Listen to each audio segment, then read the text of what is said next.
Bet on fantasy football against real people with BetMate and win cash prizes with a £100 free-to-play pot available for new customers. Pick your team with no budget restrictions and earn points for typical fantasy actions, as well as tackles and interceptions. Download the app today for free via the link in the description and play against me.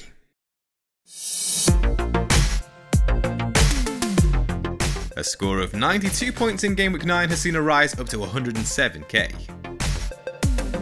Despite failing to keep a clean sheet, both Chelsea and Newcastle ranked amongst the top 3 teams for expected goals conceded during the game week.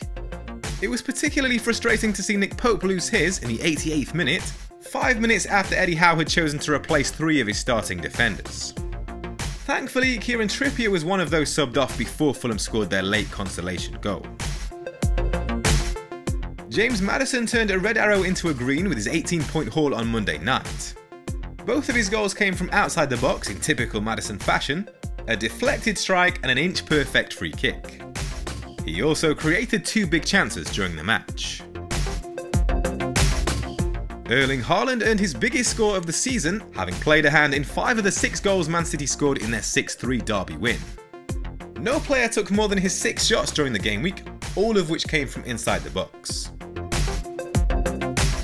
Now let's take a look at the transfer plans for Game Week 10. There's 1 free transfer available and 2.4 million in the bank.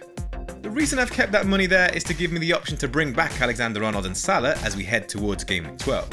But I'm certainly not in any rush to make those moves this week, with Arsenal up next for Jurgen Klopp's side. Their poor defensive display against Brighton has me questioning whether I even want Trent back at all. The main concern though is Aleksander Mitrovic, who came off before half-time against Newcastle with a recurrence of the injury he picked up on international duty last week.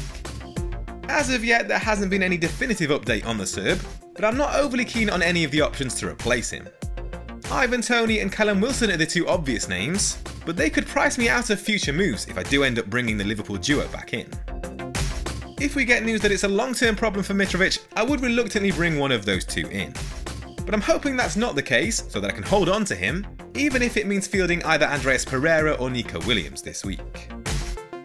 So my plan is to save the free transfer, and here's how the team is set to line up. It's been a disappointing couple of weeks for Nick Pope since bringing him in on the wildcard, but Newcastle's defensive numbers remain strong.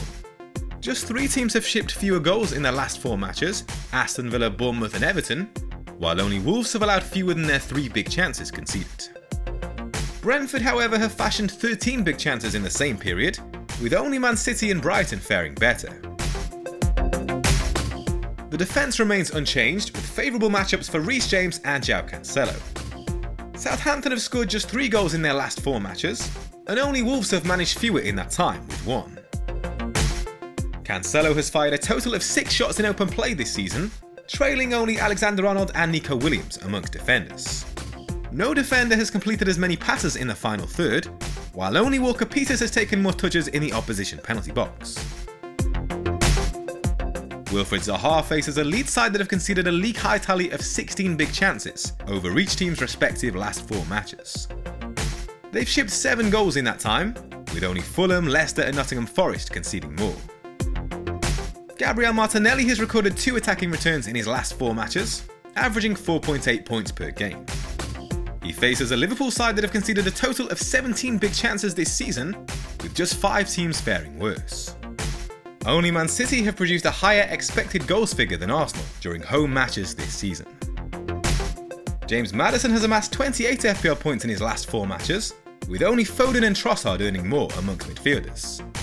The Leicester talisman ranks joint top for shots on target from midfield, with 6, while only Salah, Saka and De Bruyne have carved out more than his 10 attempted assists. Bournemouth have improved under Gary O'Neill, conceding just 3 goals and 5 big chances in their last 4 matches. But only Fulham, Crystal Palace and Everton have faced more shots from inside the box. No teammate has landed as many shots on target as Dominic Solanke in the last 4 matches with 4. The Cherries have scored just 4 goals in that time, with only Southampton, Leeds, Aston Villa and Wolves faring worse. But they face a Leicester side that have conceded league-high tallies of 17 goals and 15 big chances during away matches this season. Should Aleksander Mitrovic be past fit to face West Ham this weekend, he'll be looking to add to his tally of 6 goals. Rather worryingly, he's registered just a single big chance in his last 4 matches, compared to the 7 he recorded across the first 4 game weeks. The Hammers could add to his frustration, having allowed just 3 big chances in their last 4 matches. Andreas Pereira and Nico Williams are on standby in case the Serb doesn't make it. Currently, I'm placing the Fulham midfielder first on the bench, primarily due to the abysmal defensive form shown by Nottingham Forest. The Brazilian ranks 3rd amongst teammates for expected goal involvements this season. The Man City premiums are surely the place to go for captaincy once a game, ahead of Southampton's visit to the Etihad. No player has fashioned as many attempted assists as Kevin De Bruyne over the last 4 matches, where he ranks joint top with Pascal Gross for big chances created, each with 4. Erling Haaland is thriving on the Belgians' deliveries, and has bagged a hat-trick in each of his last 3 home matches, amassing 57 FPL points at an average of 19 per game. The Saints are yet to keep a clean sheet this season, ranking 6th worst for goals conceded with 13 and big chances conceded with 17.